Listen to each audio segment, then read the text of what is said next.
I was born February 26, 1997. My name is Mitch Torkelson, and I'm one of nine, up maybe 8 billion people on this planet that we like to call Earth. My understanding of the planetary emergency didn't come until I came to college. When I started taking science classes, the Anthropocene, was first introduced. It came when I was a freshman, I believe. I was taking a class that offered extra credit to go to this talk where this lady was going to come and discuss what the Anthropocene was. I didn't know what it was at the time, and I relied on context clues and questions being asked to kind of deduce what it was. Afterwards, I Googled it, and I've never like really pondered like the relevance of this word or like what it means. Basically, what it means, to my understanding, is that people have become human, like Homo sapiens have gotten to the point where we're the most dominant force on Earth right now, and we have the means of using almost any kind of resource, even ones that aren't even visible, like under the Earth. And with this power, we have it comes with great responsibility. We can use we can get to point A from point A to point B much faster than we could before, when people were relying on horses and buggies, walking everywhere. Now we've figured out that we can get there much faster, and by wanting to move much faster, it's caused a lot of damage to the planet because we keep digging up these fossil fuels to power our vehicles, light our houses, and I'm not sure exactly when it all began. It could, in other previous classes, it was the beginning of industrial farming. It could have possibly, the Anthropocene could have began when the Industrial Revolution came about in the 19, now my history, I'm not an expert in history, so I'm not even gonna make a guess. Maybe it was the 1960s, 1860s. I don't know. But anyway, regardless of the fact, I'm still young, so I'm still trying to figure out my context of history that I was born into. I want the full story, and to know if I get the full story about what's going on the planet, then maybe I can act more in line with the circumstances right now. And this class has helped me with that. Practicing the asceticism has definitely helped with, because there's a lot of things that we do day by day that just become our routine, because just we don't think about them, like brushing your teeth in the morning, or like where am I going to eat when I'm hungry, or something like this. Things that we have to do to sustain ourselves, to keep us alive. But we just keep in the back of our minds because we don't want to think about it as much. We've done it every day. It kind of gets mundane at some points, so why think about them? But these are the things that are most important, and small changes to these are additive, since we do them every single day. They're additive so that we can clean up our lives and clean up the world if we tweak them. So that's what I enjoyed probably the most about taking this class, tweaking like the things that are relevant to my day by day, but I don't think about them very often. And how I feel that I'm in a position where, I'm educated. I come from a middle of the class, middle of the road family when it comes to terms of income. I think I'm in a position where I can like change some stuff if I, properly align myself with like what's going on with a planetary crisis. If I clean up my diet, if I bike certain places, I can have an impact. That's like something that I can talk about if I'm out and about, intermingling with other people. And I feel that's what my contribution should be when I grow up, or like as I just live, as I graduate college and keep moving on. I feel that the best thing that I can do is to educate myself and correct myself, and correct my daily habits in terms of making them more sustainable, and deemed like they're not causing planetary damage, and so that if somebody were to ask me why I do this and that during my day, then I can impart some knowledge on them, like maybe help them tweak theirs, and it's additive. So I'm a node in a network. I know 1,000 people, and each one of those people knows 1,000 people. So I'm a conversation away from a million people. So information can pass really quickly in the human race, especially with the fact that we've got social media to help out. We can reach people across the planet, which is awesome. And I don't think that causes any planetary damage because now we see the things that are going on across the globe, and so that's pretty cool. It was you mentioned the Laudato Si, and I didn't really know anything about Catholicism before I came to Creighton because I'm not a Catholic. I was born a Christian. I've kind of drifted away from religion as I've gotten older, just because it seems like I don't have much time to go to church because I have a lot going on Sundays and all this. All of the time, it just seems like I have something going on all the time, whether it's manifested by my own doing or actually somebody asking me for something. It just seems like we're in a rush to get somewhere to do something all the time, and there's no time to ponder these deep questions, these ultimate questions of is God real? But that doesn't, it's not as relevant. It's very relevant, I think, to believe in a higher power, especially in the light of climate change, because we are kind of stewards in the sense we're the most sentient creatures on Earth, and if we have this power to either help or harm the planet, we have to decide: does the planet have intrinsic value or does it not? And if it does, then where did that value come from? Where's the value of the individual as well, walking around the planet? I don't know who gives it to us, or do we give ourselves our intrinsic value? I'm not sure, but regardless of the fact, it was interesting to hear the Pope talk about the value of the earth and that we should be caretakers for it, because I think that is right, that we have the planet that we all share, and to see somebody with such global, like, he's one of the most popular people on the earth other than LeBron James or President Trump, maybe even more so famous than President Trump. They'll be definitely remembered for different legacies. But the Pope, I thought it was awesome that he would come out and talk about the necessity for making a change here. And it could have something to do with his background being in religious text, and maybe President Trump going a different way, talking about how we need to up ramp, like increase oil drilling and all this. It very frustrating, but very opposing views.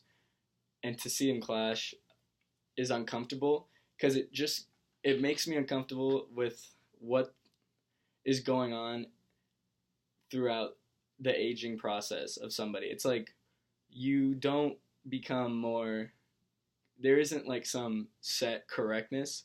You just become more comfortable voicing your own opinions. And there's nothing, I don't think anything changes. You just keep growing and keep tweaking your own thoughts, and then eventually you get into a position of power, and I hope that your thoughts are more correct with what's best for everybody at that point. If you're in such a power to make decisions on the daily to either bomb something or make companies have caps on carbon emissions, these are decisions that have to have some research behind them. And it's cool that I'm still young and I can do the research and figure out what may be best for all. So when I grow up one day and I'm maybe in a position where I can have some actual say, that I'm ready. I've definitely learned how to live a little bit more sustainably by taking this class. Just from what I eat every day, how I choose to spend my attention on certain people and on certain things. I'm not using my phone as much, which is cool. I don't like when I'm sitting, not doing anything. Maybe I'll just think about something instead of just like looking at my phone and have constant simulation right here. There's this picture that I saw many years ago. It was like a meme, but it's always stuck with me. There's the difference between it's a image with a top image on, like, it's divided into two. The top part is this guy sitting in front of TV where it's a black and white image. It's this guy. It's a cartoon character sitting in front of the TV watching the TV, and all the color is in the television screen, and the guy's kind of mindlessly watching it, kind of like he's being brainwashed. And there's no color on him, only color in the TV. And then the bottom image is this guy looking at a book, and he's reading a book, and all the color is up in his head. So it's just like, where's the creativity in these two different things? So an active mind is good, and I think like reading and not looking at your phone is a good decision or a good switch to use it. TV is good every once in a while too if you just want to unwind. I'm not hating on TV because I just watch TV as well, but and I'm looking at my computer right now. But and I like walking. I was abroad last semester and I got to walk every single day when I went to school. When I walked, they didn't even allow us to use a motorized vehicle. They said you'd have an automatic expulsion if you were to like get behind the wheel of a car. So driving was off limits. I definitely used Uber here and there, and I took the public transportation like busing. I bussed almost every day to class as well when I was on the mainland of Ecuador. But after a month, we switched to the island, and so after that, it was just walking. Everybody just walked everywhere, and we took boats as well to places, but it was really nice to get outside, and you could start your every day. You could start your morning with a walk to school and kind of get settled. I would get there early and run, and I like running without headphones because I have my headspace then, and I can get my thoughts out. And after my run, I would float in the ocean and just relax before a day at school. And it was really nice, and I thought that was like my most mentally stable time of my life where I could just, I don't know, I didn't have a lot of hang-ups.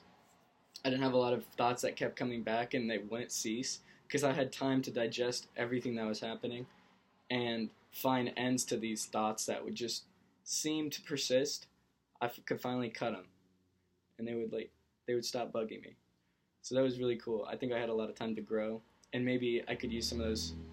I could hone in on some of those strengths when I came back, and I think I have. Do I mourn the loss do I think it's a loss that I got born into this? I don't think it's a loss. I don't think it's a loss at all because it gives me a challenge. If life isn't anything without challenges, because if it was just sitting on the beach every day, it would be very boring.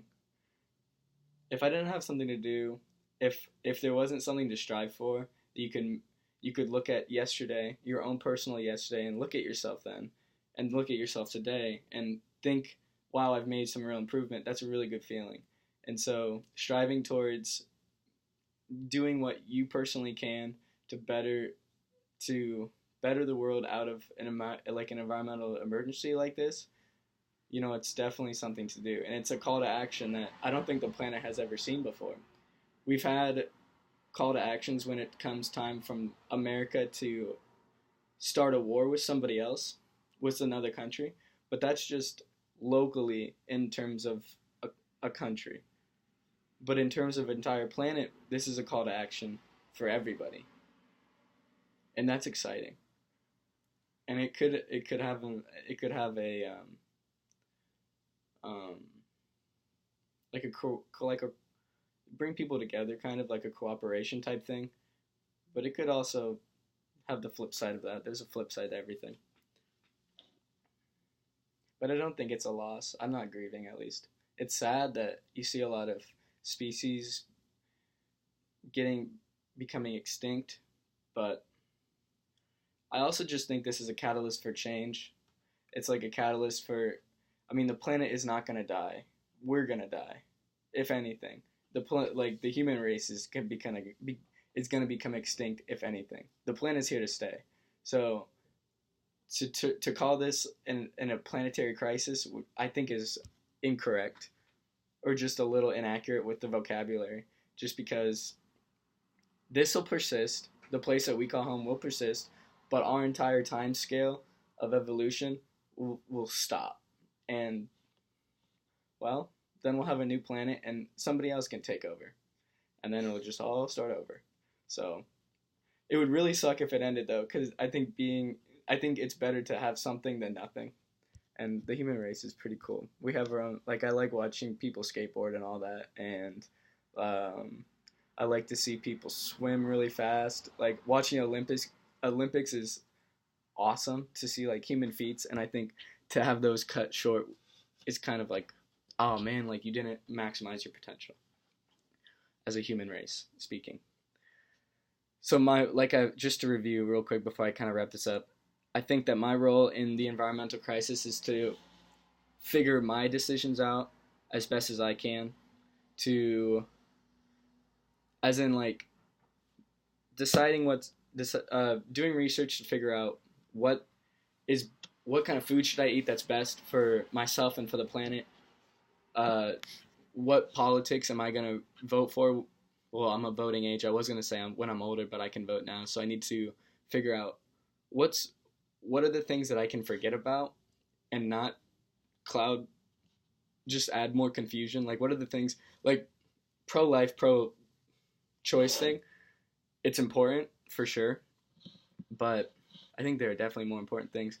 We're overpopulated, so maybe I'm pro-choice, but I'm also pro-life because I like life. So there's just a lot of things to work out, and I think these are like a lot of these categories in my life that I'm just like, I don't want to think about that right now. I think those are the things I have to focus on to try to get a holistic approach to my worldview. And so developing this worldview in the light of climate change and sustainability would be the path that I would choose given the climate crisis. So just continue to educate myself so that when I'm in the position to have a conversation with somebody about climate change, I'm ready and I can maybe align some of my thinking with theirs, if it is correct, that is. So by doing more research, figuring out what I want to eat, walking more places, not driving my car as much, not using my phone as much, meditating more, running, just working on myself so that I can. Okay, here's another thing. I just want to end with this. So, I've gotten into Jordan Peterson for the last like probably year. I read his book, and he was just saying, he's got this thing, loving and hate. You may love him, you may hate him, but I do like what he says about working on yourself first before you go out, and work on community. Because if you're imparting like not knowledge backed in research and like if it's correct or if it's not correct, if you're trying to work on the community with all of this like these faulty facts or whatever it may be, it doesn't make any sense. You're not gonna, if anything, you're just gonna hurt them more. So what Jordan says is you should make your bed first in the morning. You should start small, make your bed first, get that aligned, make up your room, make that aligned, clean up your house, make that aligned, and then work on yourself. I mean, and by doing so, it's a metaphor by working on yourself, and then once you have that all in order, go out and work on the large scale. So I think that's my role in sustainability, just work on the small scale for now, so when I'm in the position to make change, I'm ready. So yeah, I'm going to wrap this up. But it was a really cool class to take, and you're a pretty cool dude too.